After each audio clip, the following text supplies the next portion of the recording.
vieillissement commence par les jambes. Et l'auteur donnait des conseils qu'il faut faire beaucoup d'exercices avec ses jambes. Et je me rends compte que c'est vrai, parce que dans mon corps, ce sont les jambes qui m'embêtent un peu. Mais Dieu est bon quand on peut faire des exercices. On s'assied, on s'élève, on s'assied. C'est bon pour la santé. Nous allons prier que le Seigneur continue à nous parler, cette fois-ci par sa prédication. Sa parole est expliquée.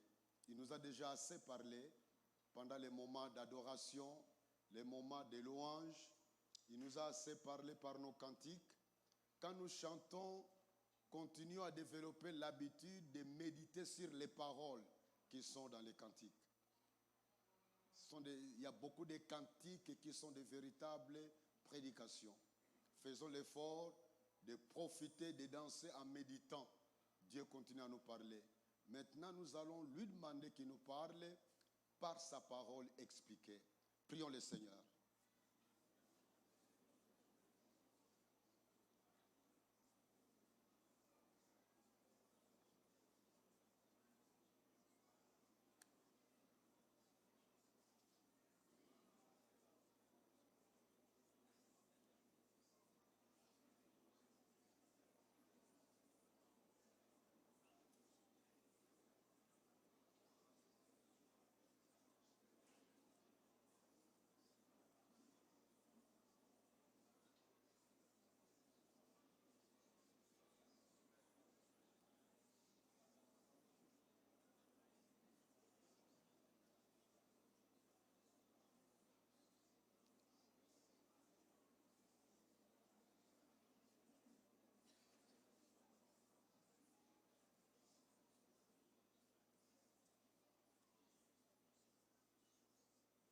Seigneur, tu as écouté la prière de chacun de nous.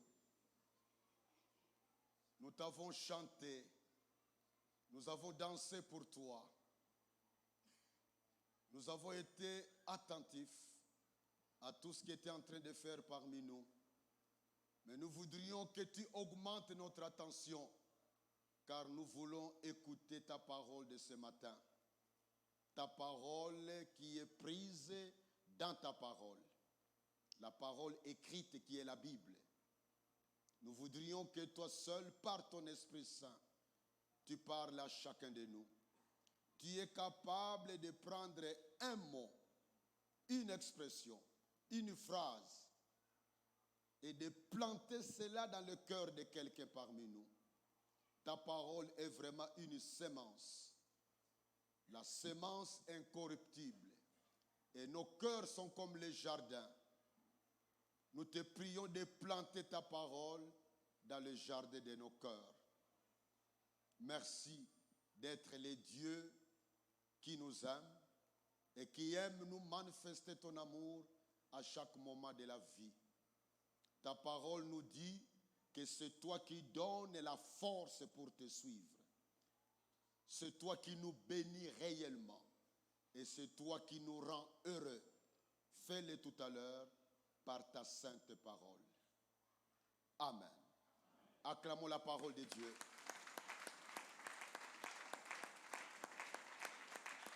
Acclamons très fort la parole de Dieu.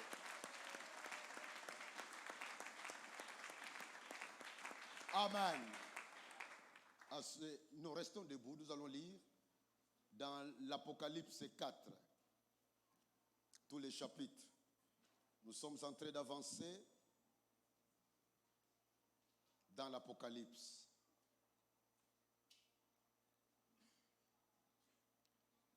Après cela, j'ai regardé et voici, une porte était ouverte dans le ciel. La première voix que j'avais entendue, comme le son d'une trompette, et qui me parlait, dit, monte ici, et je te ferai voir ce qui doit arriver dans la suite. Aussitôt je fus saisi par l'Esprit. Et voici, il y avait un trône dans le ciel. Et sur ce trône, quelqu'un était assis. Celui qui était assis avait l'aspect d'une pierre de jaspe et de sardoine. Et le trône était environné d'un arc-en-ciel, semblable à de l'émeraude. Autour du trône, je vis 24 trônes, et sur ce trône, 24 vieillards assis, revêtus de vêtements blancs, et sur leur tête des couronnes d'or. Du trône sortent des éclairs, des voix et des coups de tonnerre. Devant le trône brûlent 7 lampes ardentes, qui sont les 7 esprits de Dieu. Il y a encore devant le trône comme une mer de verre semblable à du cristal. Au milieu du trône et autour du trône, il y a 4 êtres vivants, remplis Dieu devant et derrière. Le premier être vivant est semblable à un lion. Le deuxième être vivant est semblable à un veau. Le troisième être vivant a la face d'un homme. Et le quatrième être vivant est semblable à un aigle qui vole. Les 4 êtres vivants ont chacun 6 ailes. Et ils sont remplis Dieu tout autour et au-dedans. Ils ne cessent de dire jour et nuit, Saint, Saint, Saint est le Seigneur Dieu, le Tout-Puissant, qui était, qui est et qui vient. Quand les êtres vivants rendent gloire, honneur et action de grâce à celui qui est assis sur le trône, à celui qui vit au siècle des siècles, les 24 vieillards se prosternent devant celui qui est assis sur le trône. Ils adorent celui qui vit au siècle des siècles. Et ils jettent leur couronne devant le trône en disant, tu es digne, notre Seigneur et notre Dieu, de recevoir la gloire, l'honneur et la puissance, car tu as créé toutes choses, et c'est par ta volonté qu'elles existent et qu'elles ont été créées. Amen. Asseyons-nous.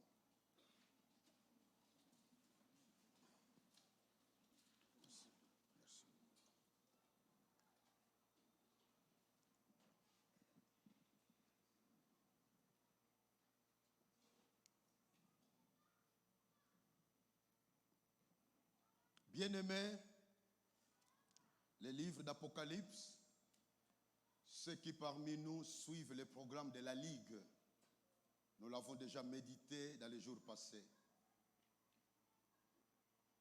Mais nous avons aussi prévu au début de l'année, aller à travers ces livres, en même temps réfléchir sur la mission qui est urgente. Dimanche passé, nous avons lu uniquement les versets 1 et 2. Mais j'avais mis l'accent sur le verset 1. Quand l'apôtre Jean, le Seigneur lui a dit de monter au ciel. C'est la voix qu'il avait d'abord écoutée au début.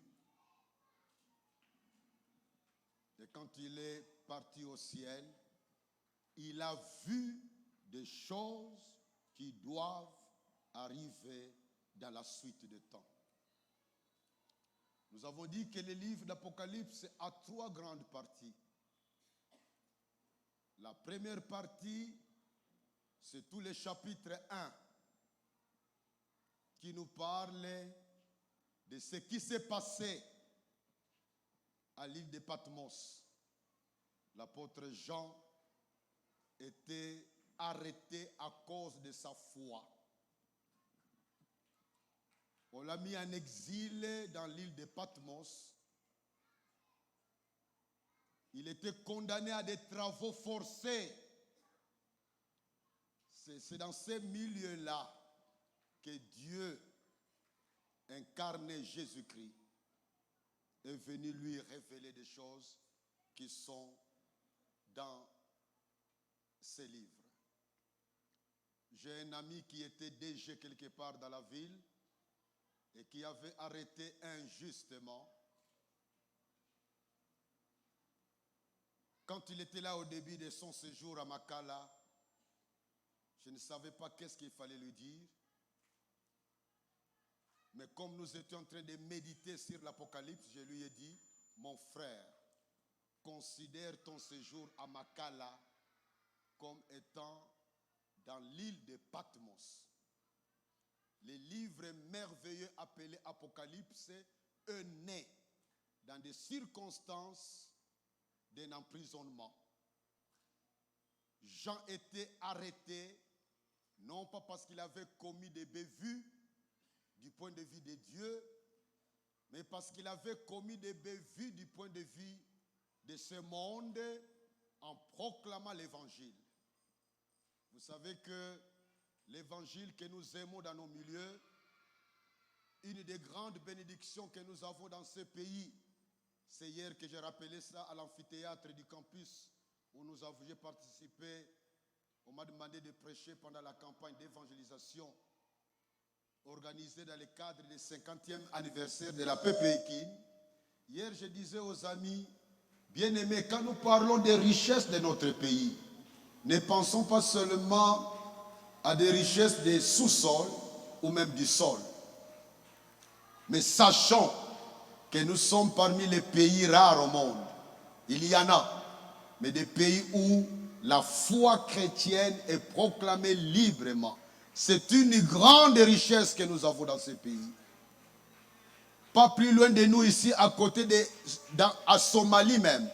Somalie, Érythrée, proche de nous ici, les chrétiens sont persécutés. Les chrétiens sont persécutés. Il y a des pays où le mot Jésus, quand on l'écoute sur tes lèvres, on t'arrête. On t'emmène en prison, on peut même te tuer. Jean était dans ces circonstances-là. Alors j'ai dit à mon ami à Makala, considère ces moments non pas comme un moment de frustration, non pas comme un moment où tu vas injurier ceux qui sont au pouvoir, mais un moment pendant lequel tu vas être attentif. Car je sais que le Dieu qui a permis que tu sois là, il a quelque chose à te dire. C'était pénible pour les frères, mais nous sommes heureux les jours quand il m'a téléphoné en disant, papa, j'ai été relâché, acquitté. On a même exigé par un document qu'il doit reprendre son poste. Mais il y a quelqu'un qui a été placé là. Il y a tout un groupe de gens qui avaient placé quelqu'un là-bas. On l'a fait traîner au-delà de 3 mois en prison pour trouver l'argument de remplacer quelqu'un d'autre.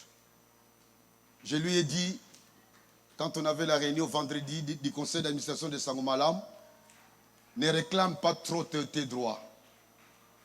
Écoute ce que le Seigneur t'a dit et réfléchis bien.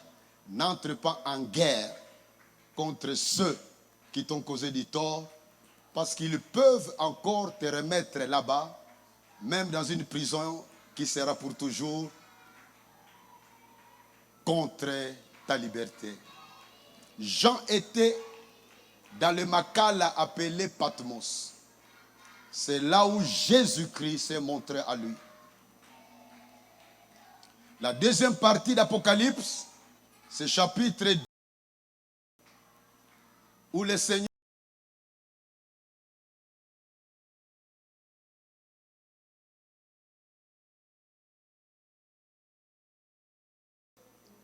auquel le message était adressé. Et cette église était située dans la partie aujourd'hui occupée par la Turquie. Mais c'est cette église constitue aussi, ou décrive aussi, l'histoire de l'église à travers les siècles. Et si cette interprétation est vraie, il y a beaucoup d'arguments qui montrent que c'est fondé. Eh bien, nous constituons au XXIe siècle, comme les siècles passés, l'église de Laodicée. Nous sommes l'église de Laodicée. Nous croyons être très riches spirituellement. Nous sommes même fiers de dire que jamais il y a eu autant d'églises dans l'histoire que maintenant. Mais malheureusement, l'église de Laodicée était marquée par la tiédeur. La tiédeur. Et Jésus avait dit, parce que vous êtes tiède, je vous vomirai. Et nous avons expliqué comment se vit un christianisme tiède. Nous avons dit, entre autres, c'est un christianisme qui se limite au culte des dimanches. C'est un christianisme qui se limite, qui est marqué par la prudence. On ne se donne pas totalement au Seigneur. On est prudent, on ne sait jamais. C'est un christianisme qui se manifeste par beaucoup d'hypocrisie. C'est un christianisme qui se manifeste par la présence de beaucoup de chrétiens qui ont un pied dans la parole de Dieu et un pied dans le monde. C'est un christianisme où on dit, mon frère, ne sois pas fou. Ne va pas trop loin dans ces choses-là. Nous sommes dans un monde qui a besoin de réalistes. Sois réaliste. Je me rappelle quand je devais laisser mon travail de professeur assistant à l'IBTP pour répondre à l'appel du Seigneur en 75 et en 79, quand je devais dire oui au défi que les campus pour Christ m'avaient lancé. À l'époque, il n'y avait pas beaucoup d'universitaires dans des œuvres de Dieu. Il y avait très peu d'universitaires. Et quand j'avais lâché ce travail de professorat au niveau de l'enseignement supérieur pour me donner à plein temps dans le travail de Dieu, quelles n'a pas été des paroles que j'écoutais qui me traitaient de fou, d'imbécile? Comment tu peux lâcher ta carrière pour des choses qu'on appelle des choses de Dieu, travailler pour le Seigneur? Mais c'est de la folie. Mais comme j'étais décidé d'aller plus loin, aujourd'hui, je n'ai jamais regretté cela. J'ai même des collègues qui sont des professeurs, docteurs en chimie, docteurs en physique, ici au campus. Certains collègues avec qui on avait étudié ensemble ou dans des promotions qui se suivaient. Certains qui ne croyaient pas en Jésus à l'époque, croient en Jésus et me donnent raison d'avoir choisi les meilleurs chemins. Maintenant, la troisième partie de ce livre, c'est à partir du chapitre 4 jusqu'à la fin. Ça concerne des choses qui devraient arriver dans la suite par rapport au temps de Jean. Quand il était là, dans la prison, dans l'exil, Jésus lui montre des choses qui allaient arriver dans la suite des temps. C'est pourquoi l'Apocalypse reste un livre merveilleux à lire quand nous croyons que nous sommes à la fin des temps.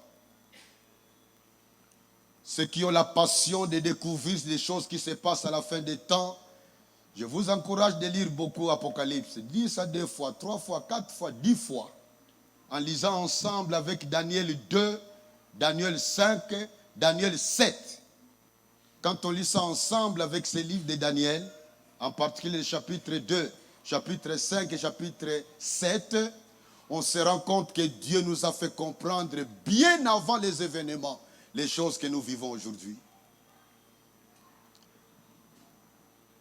Quand Jean est monté au ciel, cela est considéré aussi par plusieurs interprètes de la parole de Dieu comme étant le symbole de l'église qui est enlevée.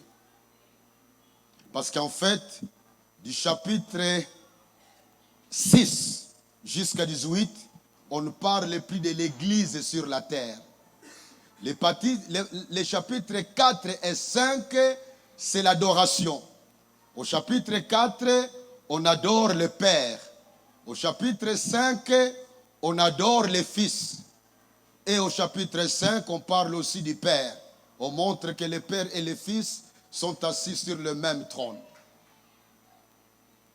Et après cette adoration, à partir du chapitre 6 jusqu'à 18, c'est la colère de Dieu qui se manifeste sur l'humanité non repentante.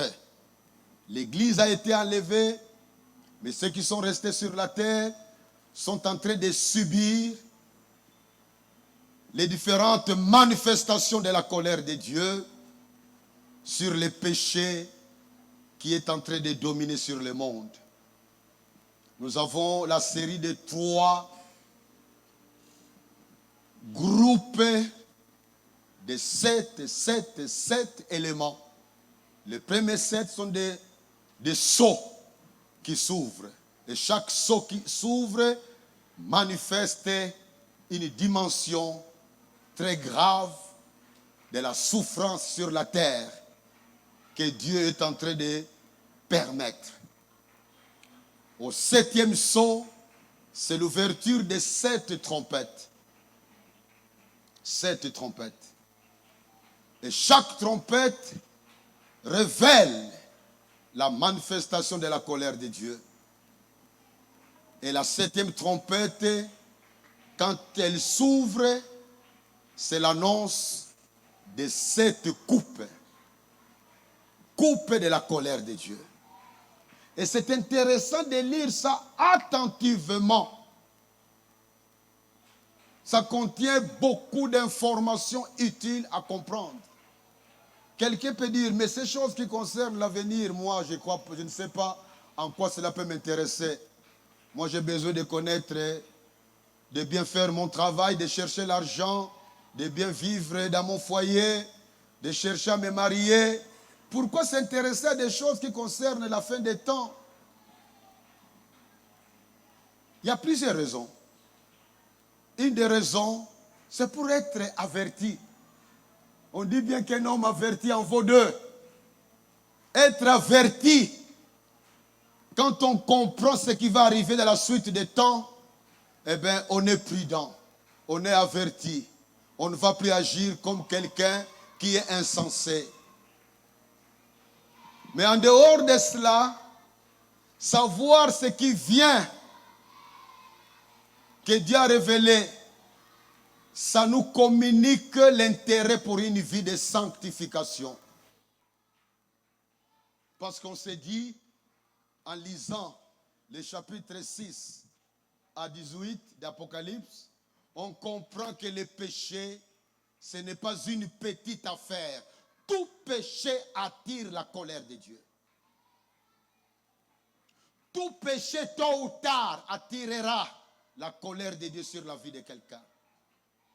Le péché est succulent quand on le commet. Mais ce péché-là succulent a du venin, un venin piquant, même mortel.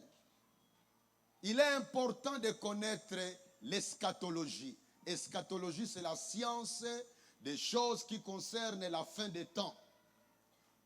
C'est important.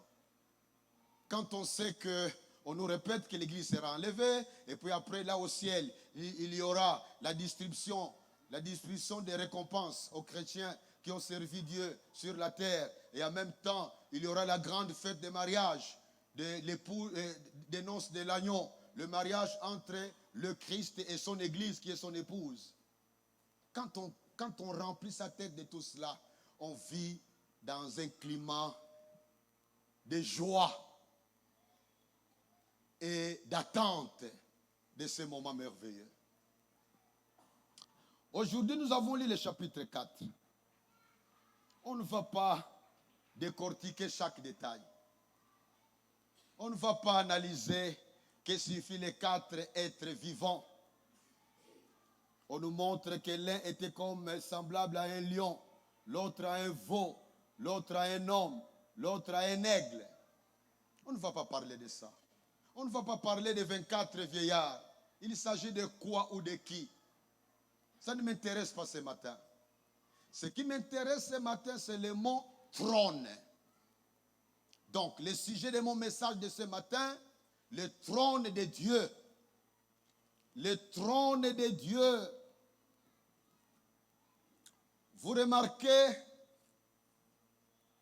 dans ce chapitre 4, lisez, comptez combien de fois le mot trône apparaît. Au verset 2, une fois. Il y avait un trône dans le ciel. La deuxième fois, au verset 2, et sur ce trône, quelqu'un était assis. Au verset 3, on parlait, le trône était environné d'un arc-en-ciel. Au chapitre 4, nous avons 3 fois le mot trône. Autour du trône, je vis 24 trônes. Et sur ce trône, au verset 5, on parle 2 fois du mot trône. Au verset 6, on parle 3 fois du mot trône. Au verset 7, on ne parle pas du trône, on saute. Si j'ai bien souligné le mot trône, au verset 9, on parle 1 fois du trône. À la fin, celui qui est assis sur le trône, à celui qui vit au siècle des siècles. Au verset 10, on parle 2 fois du mot trône. Trône. Le trône parle du pouvoir. Le trône, c'est un symbole du pouvoir. Celui qui règne est assis sur le trône. Les ciels, nous avons 3 sortes de trônes ici. Disons 2 sortes de trônes, quand vous lisez ça très bien. Il y a le trône des vieillards, mais qui d'ailleurs devant le roi de l'univers s'inclinent et ils jettent leur couronne devant le trône du Dieu vivant, le trône de Dieu. Notre Dieu a un trône établi dans le ciel. C'est ça qui a frappé l'apôtre Jean. Quand nous revenons au verset 2, Jean arrive au ciel. Aussitôt je fus saisi par l'Esprit. Et voici, il y avait un trône dans le ciel. Et sur ce trône, quelqu'un était assis. La Bible nous dit ailleurs que Dieu était sur son trône lors du déluge. Quand le déluge envahissait le monde ancien, le monde de Noé, Dieu était assis sur son trône. Dieu, c'est un Dieu qui règne. C'est lui le véritable maître de l'histoire de l'univers. Pourquoi? Le verset 11 du chapitre 4 nous dit: tu es digne, notre Seigneur et notre Dieu, de recevoir la gloire, l'honneur et la puissance, car tu as créé toutes choses. Et c'est par ta volonté qu'elles existent et qu'elles ont été créées. Dieu seul mérite le trône divin sur lequel il est assis, parce que c'est lui seul qui a créé le monde. Quand je préparais ce message, une question m'est arrivée dans la tête. D'après les hommes qui dirigent le monde, je suis allé à l'internet pour poser la question: qui dirige le monde? J'ai eu beaucoup d'informations. Quelque part, on dit qu'il y a 63 ou 64 familles qui dirigent le monde. En termes de famille. Et on reconnaît que tout cela adore Satan. C'est intéressant. Je vous donne un TP personnel. Tapez maître du monde. Ou bien qui dirige le monde. On a plusieurs informations. Mais ce matin, je voudrais rappeler à nous tous que le véritable roi qui dirige le monde, c'est notre Dieu, notre Papa, celui que nous adorons chaque jour. Même si on a l'impression que les choses lui échappent, ce n'est qu'une impression. Ce n'est qu'une impression. Ce ne sont pas les États-Unis qui dirigent le monde. Ce n'est pas la Chine qui dirige le monde. Ce n'est pas Poutine qui dirige le monde. Il n'y a pas un groupe de financiers qui dirigent le monde. Ce ne sont pas des francs-maçons qui dirigent le monde. Ce ne sont pas des Illuminates qui dirigent le monde. Ce ne sont pas des Rosicruciens qui dirigent le monde. Ce ne sont pas nos chefs coutumiers qui dirigent le monde. Non, le monde est dirigé par Dieu qui est le patron de l'univers. Quand nous disons que notre Dieu est souverain, vraiment la souveraineté de Dieu, quand c'est reconnu dans nos vies, même notre vie de prière doit être marquée par cela. Parce que celui qui est souverain gère tout, contrôle tout, dirige tout. Quand nous consultons les dictionnaires pour savoir qu'est-ce que fait le mot souveraineté, nous verrons que ce mot veut nous dire, quand on parle d'un État souverain, c'est un État indépendant, c'est un État autonome, c'est un État qui administre ses propres affaires. On n'a pas à ingérer son nez dans un État souverain. Mais la grande question, quels sont vraiment les États qui sont souverains? Quand la Bible dit que Dieu est souverain, ça signifie que Dieu contrôle tout, même les petits détails.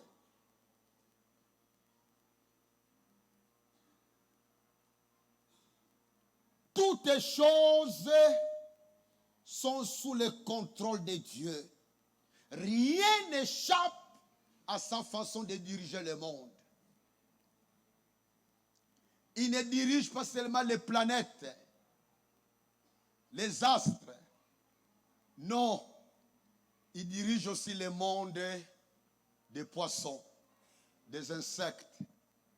Il dirige les animaux. Il dirige les êtres humains. C'est ça aussi qui soutient notre vie de prière. Parce que s'il y a des choses qui échappent à Dieu, pourquoi prier un tel Dieu? Parce qu'il est impuissant. Même s'il est plein d'amour, plein de bonté. Mais s'il y a des choses qui lui échappent, pourquoi prier un tel Dieu? Autant prier pour lui les pauvres. Parce qu'il y a des choses qui lui échappent. Il est incapable d'empêcher les sorciers du village pour te causer du tort. Il est incapable de guérir ta maladie. Il est incapable de te donner l'argent.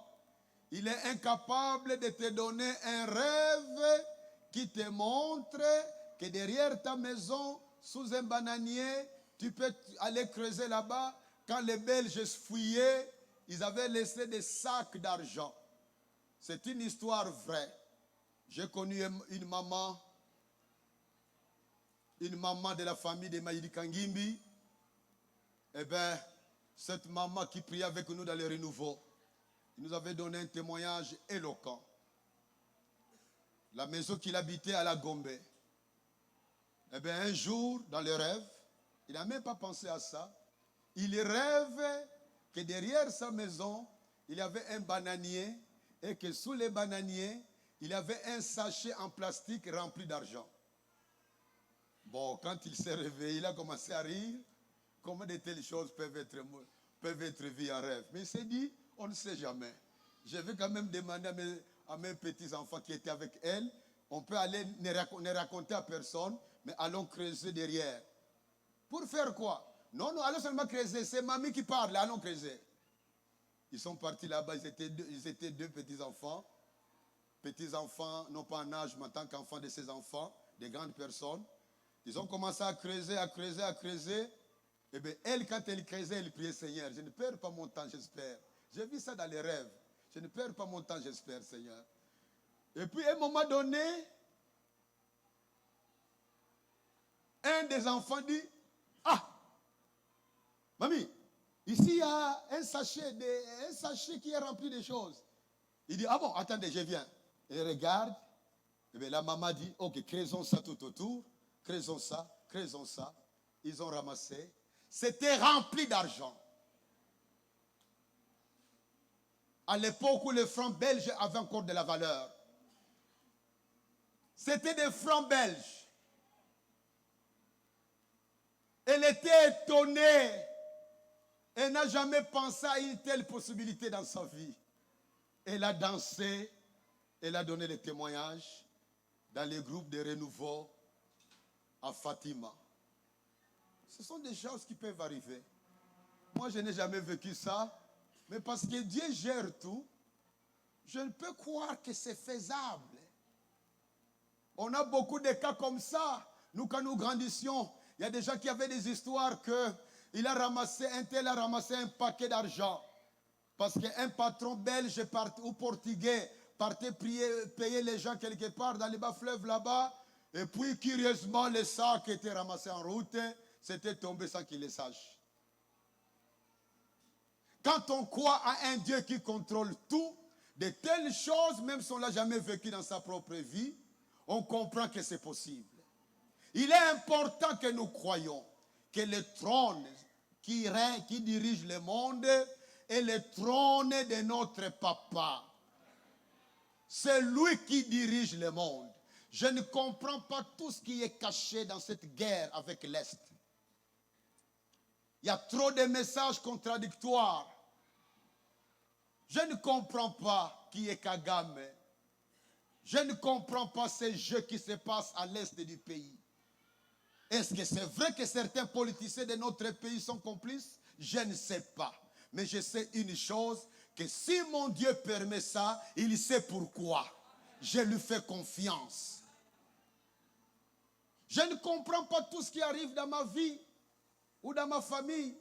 Tu ne comprends pas de certaines choses dans ta vie. Mais je vais te dire ce matin, aie confiance que ta vie est sous le contrôle de Dieu. Il n'y a pas de hasard dans notre vie. Toutes les choses concourent au bien de ceux qui aiment Dieu. Ta responsabilité, aime Dieu sérieusement. Ta responsabilité, sois amoureux de Dieu. Ta responsabilité, fuis les péchés. Ta responsabilité, c'est être sûr dans ta vie chrétienne. Quand cela est garanti, Romains 8, 28 doit te donner la paix. Toutes les choses concourent au bien de ceux qui aiment Dieu. Je ne comprends pas la raison d'être de tel accident. Mon petit frère, celui qui est né après Futiluemba, a connu un accident à Mwanda. Ils étaient à deux en train de causer à côté de la route. Un véhicule de Chinois est venu les cogner là-bas. L'un est mort sur place. Lui est parti reprendre la conscience à l'hôpital de base Kitona. Il vient de faire là 2 mois. Il se demandait, grand frère, mais pourquoi moi? Mais pourquoi moi? J'ai dit, ne te pose pas cette question-là. Bénis Dieu que tu sois encore vivant, que tu aies l'occasion de mettre de l'ordre dans ta vie. Il y a des questions qui doivent disparaître de nos lèvres. Pourquoi moi? Pourquoi ce malheur? Pourquoi cette mort? Pourquoi? Pourquoi? Qui es-tu pour mettre Dieu à la barre? Laisse Dieu être Dieu. Laisse Dieu gérer son monde comme il le veut. Le psaume 115, verset 3 nous dit, notre Dieu est au ciel. Il fait ce qu'il veut. Dans les psaumes, dans Éphésiens 1, verset 11, Paul nous dit que Dieu met tout en œuvre conformément aux décisions de sa volonté. Je répète Éphésiens 1, verset 11. Dieu met tout en œuvre conformément aux décisions de sa volonté. Mes amis, bien-aimés dans le Seigneur, chers frères et sœurs en Christ, la souveraineté de Dieu signifie qu'il est Seigneur. La souveraineté de Dieu signifie que Dieu règne sur l'univers qu'il a créé. La souveraineté de Dieu signifie que Dieu conduit chaque événement en vue de l'accomplissement de son plan. Il conduit chaque événement de ta vie ou événement de la nation en vue d'accomplir son propre plan. Dieu a un plan pour l'univers. Il a donné une certaine liberté d'action au diable. Le diable qui a été vaincu à la croix de Golgotha a encore le pouvoir de nuire. Le diable a le pouvoir de régner dans ce monde sous l'autorisation de notre Dieu souverain. Pourquoi Dieu permet ça? Je ne sais pas. Mais une chose est vraie. À la fin du livre de l'Apocalypse, on voit le diable être placé dans l'abîme par un ange. Par un ange. C'est un simple ange qui vient avec une chaîne et qui les lie pour nous montrer combien c'est un être faible. Le diable est faible. Il n'a aucune puissance personnelle. Tout ce qu'il utilise pour terroriser ce monde, c'est ce que Dieu lui a permis d'avoir dans sa souveraineté. Mais sa fin est dans les temps de feu. Lisez Apocalypse 20. Vous verrez qu'après les 1000 ans, le diable est jeté dans les temps de feu, où il va trouver les faux prophètes qu'il a précédés avec l'Antichrist. Nous voyons là, finalement, l'enfer qui est là. On jette les méchants dans l'enfer. Et c'est après les 1000 ans, nous avons le jugement dernier et nous avons le commencement de l'étape du bonheur infini avec les nouveaux cieux et la nouvelle terre. On parle des 1000 ans dans le chapitre 20 et on parle au chapitre 21 des nouveaux cieux et la nouvelle terre dans laquelle, dans ce monde-là, nous allons vivre sans soleil, sans lune, parce que la gloire de Dieu sera notre lumière. C'est le plan de Dieu pour toi et pour moi. Il a un plan merveilleux pour nos vies. Ne jugeons pas Dieu en fonction de ce que tu vis aujourd'hui. Considère ta vie à la lumière du plan global de Dieu. Dieu seul sait pourquoi tu es né noir. Dieu seul sait pourquoi tu es né africain. Dieu seul sait pourquoi tu es né en cette période de la vie. Dieu seul sait pourquoi dans ta famille, il n'y a pas un DG, il n'y a pas un homme d'affaires bien garni, il n'y a pas un sénateur, il n'y a pas un député. Ce n'est pas une raison de se plaindre. Moi, je n'ai pas un sénateur dans ma famille, je n'ai pas un député dans ma famille, je n'ai pas un ministre dans ma famille, mais je me réjouis des ministres qui sont là. Je me réjouis des sénateurs qui sont là. Je me réjouis des députés qui sont là. Même s'ils ont leurs avantages que moi je n'ai pas. Je bénis Dieu qui permet que ça soit ainsi. Parce que c'est Dieu qui contrôle tout. C'est Dieu qui contrôle tout. Il contrôle ta vie. Dis à ton voisin, Dieu contrôle ta vie. Dis-lui ça. Répète encore, Dieu contrôle ta vie. Répète encore, Dieu contrôle ta vie.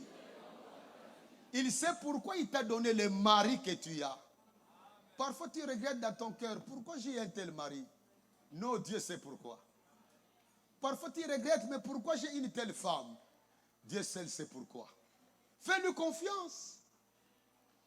Parfois tu regrettes, mais pourquoi mes affaires n'ont pas tourné comme j'aurais souhaité? Dieu seul sait pourquoi. Pourquoi j'ai investi ici, j'ai échoué. J'ai investi ici, j'ai échoué. J'ai investi ici, j'ai échoué. Mais au lieu de te plaindre, dis simplement, Dieu seul sait pourquoi. Je lui fais confiance. Alléluia. Dieu règne. Il règne dans ce monde. Nous ne savons pas ce qui va arriver bientôt. Je suis en contact avec plusieurs frères et sœurs en Christ, mais surtout des pasteurs qui sont à l'étranger, en Europe, surtout en Europe. Beaucoup disent que la peur est en train d'envahir l'Europe. Cet hiver, ils vont le vivre comme un hiver qu'ils n'ont jamais vécu. En hiver, il fait froid, il fait froid. Le froid du frigo n'est rien.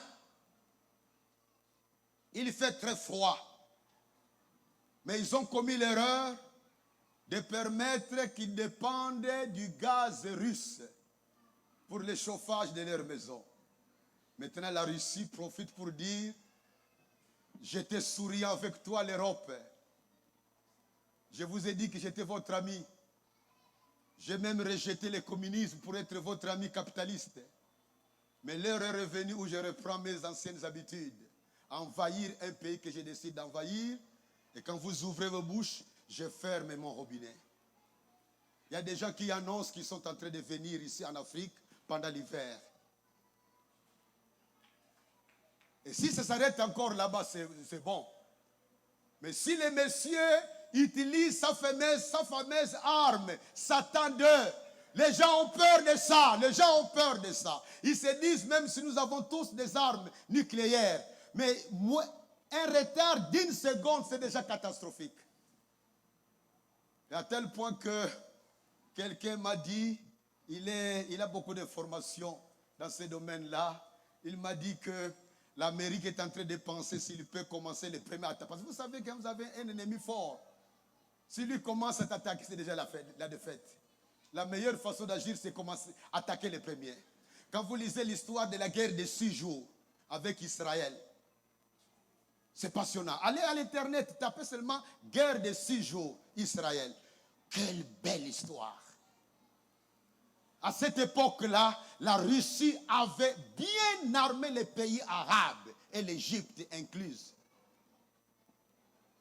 Comparativement au nombre de militaires, les soldats israéliens étaient en petit nombre.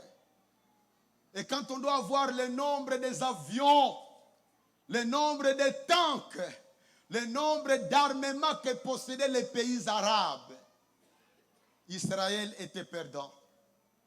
Il a réclamé à son ami habituel, les États-Unis, de l'aider. Les États-Unis disaient, attends.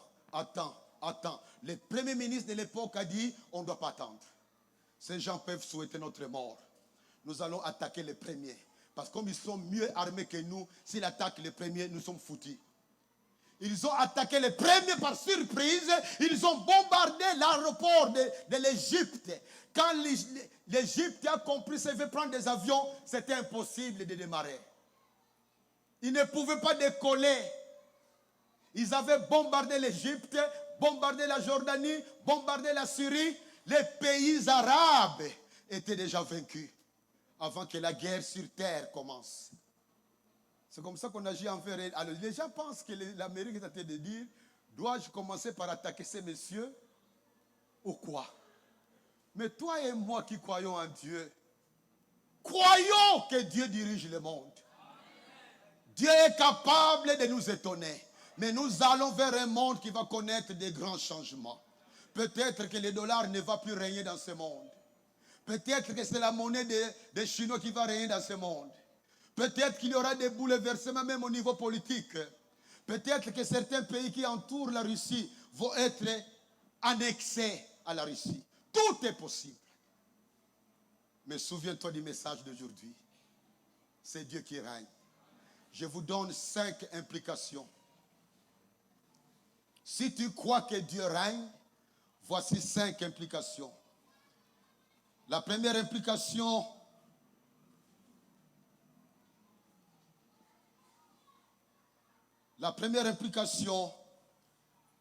disons non à la peur. Non à la peur. Nous devons dire non à la peur. Que ce soit la peur de la mort, que ce soit la peur de l'avenir. La peur, nous devons dire non à la peur. Non à la peur. Sois libéré de la peur. Jésus est venu libérer les captifs. Il est venu libérer les captifs.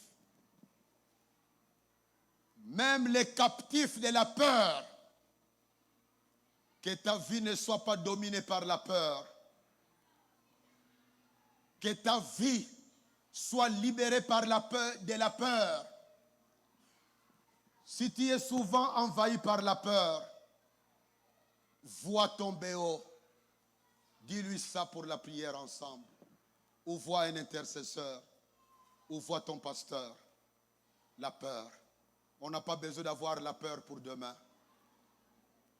continuer à faire nos affaires, continuer à vivre normalement, mais en recherchant plus la sanctification, en évitant toutes les opérations marquées par le péché, parce que l'enlèvement peut avoir lieu n'importe quand. Deuxième implication, refusons de faire recours à des pratiques fétichistes, à des pratiques occultes. Vous savez combien nous nous opposons à de telles pratiques diaboliques. Et s'il y a quelqu'un dans la salle qui est toujours esclave de la sorcellerie, si quelqu'un dans la salle est esclave des pratiques occultes, il s'appuie sur des médailles qui ont un pouvoir magique, ou sur des ficelles à des pouvoirs magiques. Je lui dis, brûle cela. Il faut jeter ça. Il faut jeter cela. Ne fais pas recours à des pratiques diaboliques. Ne fais pas recours à des pratiques sataniques. Le diable, c'est un faiblard. Il est très, très, très fort pour ceux qui sont en dehors de Jésus-Christ. Mais il ne peut rien contre toi sans l'autorisation de ton papa. Nous avons un problème de palabres dans ma famille. Du côté de ma mère. C'est notre arbre généalogique qui a le droit d'avoir des chefs. L'oncle est mort, le papa de Makoso, de notre frère Blaise. C'est son papa qui était le chef. Et moi, je suis l'aîné, le premier aîné, le premier. Il m'a demandé si je veux être chef. J'ai dit non, ça ne m'intéresse pas. Finalement, Fouti a dit non. Celui qui est né après lui qui a connu l'accident a dit non. Nous tous, nous avons refusé. Finalement, l'oncle a donné ça à un cousin.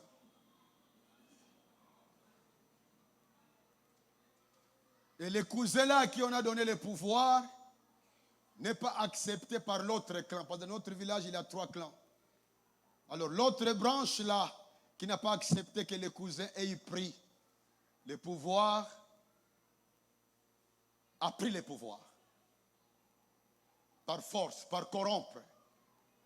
Un cousin est parti, qui est né là, je le connais bien, est parti corrompre un chef de division à Matadi, qui est venu au village sans procès. Il a proclamé que tel est le chef. Au mécontentement de tout le monde, même plus de 10 villages, des villages qu'on appelle villages Vungu, ils sont mécontents de cela. Alors, ils ont dit à mon cousin, à cette branche-là blessée, allez dire à votre frère Sita Luemba, que même si lui ne veut pas être chef, mais qu'il accepte d'abord ça pour donner à quelqu'un que lui va choisir, pour lui faire signer les papiers, que si jamais tu mourrais, ton pouvoir reviendra à notre lignée. Pour que les neveux et les nièces ne souffrent pas de son refus. Ils sont venus ici nous voir. J'ai demandé des conseils à X, Y, Z, même au niveau politique. Eh bien, j'ai reçu des conseils qui m'ont encouragé d'arracher le pouvoir qui est là, qui nous appartient, et que moi je vais remettre à celui qui va s'en occuper. Je ne sais pas, il paraît que ce pouvoir-là, je n'ai même pas beaucoup d'informations. Faut-il être sorcier ou pas? Bon. Comme la sorcellerie est dans les camps de l'ennemi, je ne veux pas de ça, mais au moins je récupère ça pour donner à celui qui est prêt à accepter ça. Pourquoi je dis ça? C'est parce que dans l'autre camp, quand ils ont appris que les gens sont venus ici, j'ai eu un avocat qui m'a aidé à écrire une bonne lettre dans laquelle j'ai demandé à ce monsieur chef de division à Matadi qui est parti proclamer un autre chef d'une façon souveraine, qu'il remette ça, le pouvoir, à moi qui en suis le bénéficiaire légitime. Alors j'ai donné des copies au ministre de l'Intérieur, à Kinshasa ici, j'ai donné des lettres à tel, et puis à Matadi, j'ai touché tous ces gens-là qui doivent intervenir pour le regarder lui, les chefs de division. Et bien quand ils ont appris ça, ils sont bouleversés là au village. Alors il y a 3 jours Mon frère Foot qui m'appelle me dit, grand frère, est-ce que tu as appris la nouvelle qui est arrivée là au village? Moi, je ne dis pas encore. Non, mais un tel qui est le chef actuel, ils sont partis vers Kakongo chez un grand féticheur pour donner mon nom chez les féticheurs et le nom de Futiluemba. Moi, je dis, les pauvres, il va gratter les rochers pour rien. Ses ongles vont s'user.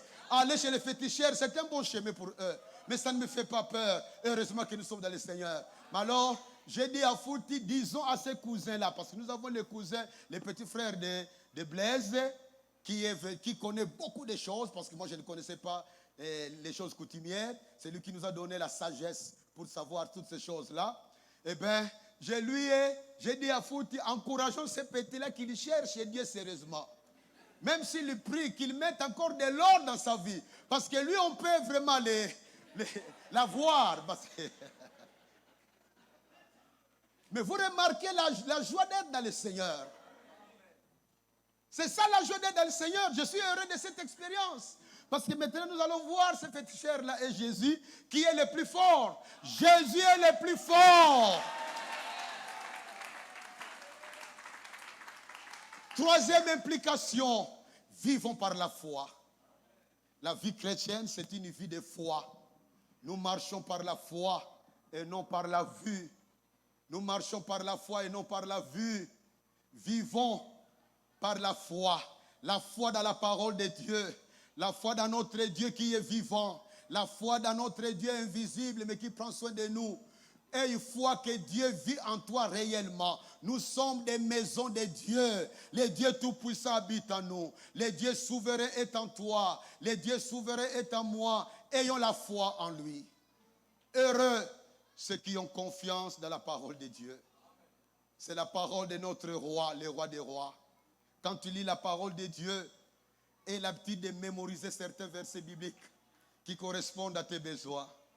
Notre Dieu règne encore. Ayons cette confiance-là. Ayons cette confiance-là. La quatrième implication, soyons remplis d'espoir pour l'avenir. Soyons remplis d'espoir pour l'avenir. Je ne sais pas ce qui va se passer dans ce monde, mais n'ayons pas peur. L'espérance est à nous. L'espérance des chrétiens, c'est le retour de Jésus-Christ. C'est la plus grande nouvelle que nous attendons. Qu'il y ait un antichrist ou pas, on s'en fout. Que le monde devienne un lieu où les plus forts veulent écraser les petits. Parce que ce que la Russie est en train de faire va entêter d'autres puissances de commencer à s'imposer sur certains pays. Peut-être qu'un jour nous serons étonnés de voir qu'il n'y a pas que l'Est. D'ailleurs, on commence à apprendre qu'à Kinshasa, c'est déjà encerclé. Tout peut arriver. Que nous aurons d'autres pouvoirs qui n'ont rien à voir avec les Congolais. Parce que la Russie ouvre la porte. On peut aller se plaindre aux Nations Unies. Mais l'exemple de Russie sera là pour dire que nous écrasons. La RDC devient notre pays. On vient dans ton entreprise, cher entrepreneur, on te demande de remettre toutes les clés, tous les documents.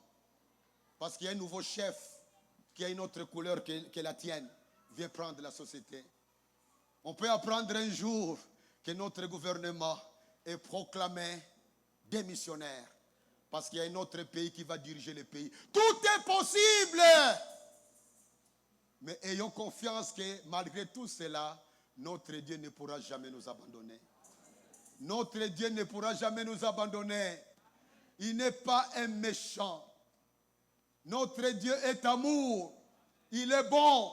Il est compatissant. Il souffre avec ses enfants. Il ne peut pas nous laisser dans les trous. Soyons les distributeurs d'espoir autour de nous. Quand les gens ne font que se plaindre, distribuons l'espoir aux autres en leur disant, donne ton cœur à Jésus. Il te donnera la paix que le monde ne peut pas donner. Il te donnera la paix que RFI ne peut pas te donner. Il te donnera la paix que France 24 ne pourra jamais te donner. Il te donnera la paix que les réseaux sociaux ne pourront jamais te donner. Alléluia. Et la cinquième et la dernière implication. Menons une vie marquée par l'amour.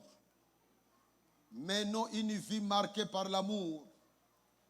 Soyons remplis d'amour envers Dieu.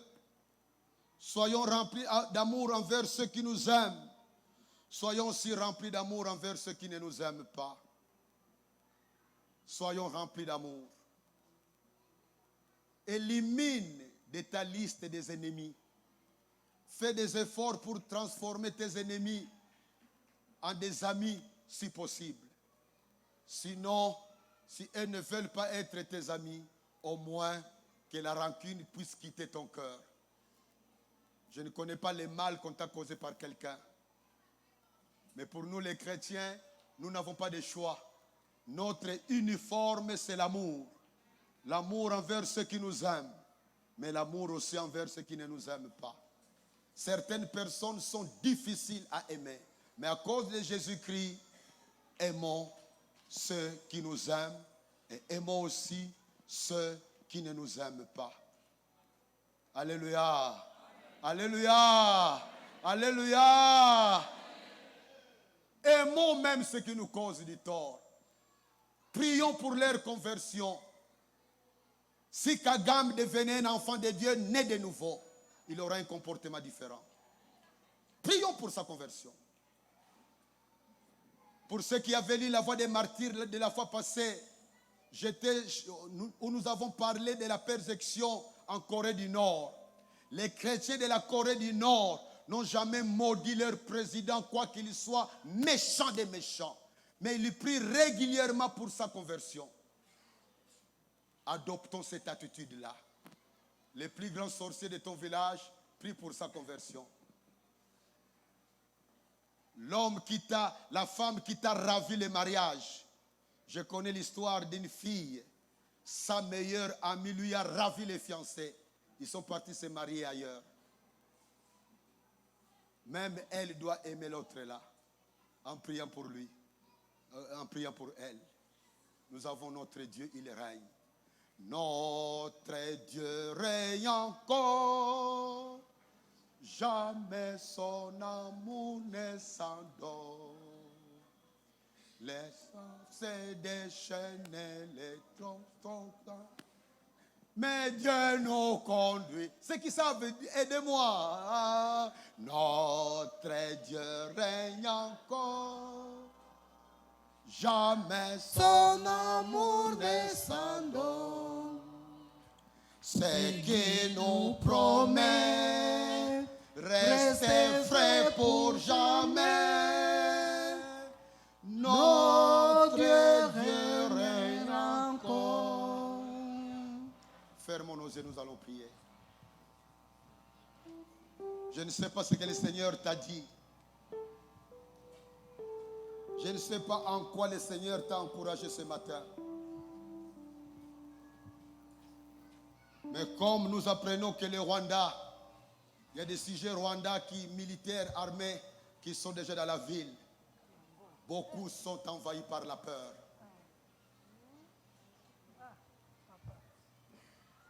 Beaucoup sont envahis par la peur. La peur de Kuluna. La peur des bandits à main armée. La peur. Que ceux qui sont visités par la peur se lèvent. Je vais prier pour eux. Le Seigneur est dans la salle. Il connaît ton cœur. Si la peur est vraiment ta compagne, lève-toi. Je vais prier pour toi. Jésus va te libérer de la peur. Il est venu libérer les captifs. Merci, merci. Lève-toi. La peur. Il y a des gens qui ont la peur en tout moment. En tout moment, ils ont la peur d'être empoisonnés. La peur d'être trahis. La peur d'être rejeté par son mari. La peur de voir sa femme fuir la maison. Parce qu'il y a trop de faim à la maison. La peur d'investir de nouveau. Il y a des gens qui sont devenus tellement prudents qu'ils sont en train de manquer de grandes opportunités pour investir. Lève-toi. Je voudrais prier pour toi, mon frère, ma soeur, debout. La peur. Il y a des gens qui ont la peur d'aborder quelqu'un pour parler de la foi. Il y a des gens qui ont peur de parler de Jésus-Christ à leur patron. Parce qu'ils ont peur que les patrons se fâchent pour les virer du travail. Il y a des gens qui se soumettent servilement à leurs oncles, à leurs chefs de famille, par peur de la sorcellerie. La peur. Il y a des gens qui ont peur d'être arrêtés, alors qu'ils n'auraient rien fait. Vous qui êtes debout, levez vos mains en l'air. Seigneur, je te remets mes frères et sœurs qui sont debout. Tu connais leurs besoins les plus profonds. Ils se sont levés pour t'exprimer leur confiance en toi. En se levant, ils proclament qu'ils ont confiance en toi, qui donne la vraie liberté. Enlève la peur du cœur de mon frère. Enlève la peur du cœur de ma soeur. Quelle que soit la raison de cette peur-là. Remplace la foi à la place de la peur. Dépose l'espérance dans le cœur de mon frère et de ma soeur. Donne la joie de vivre. Donne la capacité d'espérer le meilleur. Donne la grâce de croire que toi tu gères l'histoire de ce pays. Seigneur, interviens dans le cœur de mon frère et de ma soeur. Mets ta main sur lui et sur elle. Ordonne à la peur de quitter mon frère, de quitter ma soeur. Que la joie et la paix inondent son cœur au nom de Jésus-Christ. Et si l'un d'eux est sous l'influence des démons, Seigneur, qu'il soit libéré de cette influence-là. Au nom de Jésus-Christ. Merci pour nous avoir écoutés. Amen. Asseyez-vous. Amen. Amen.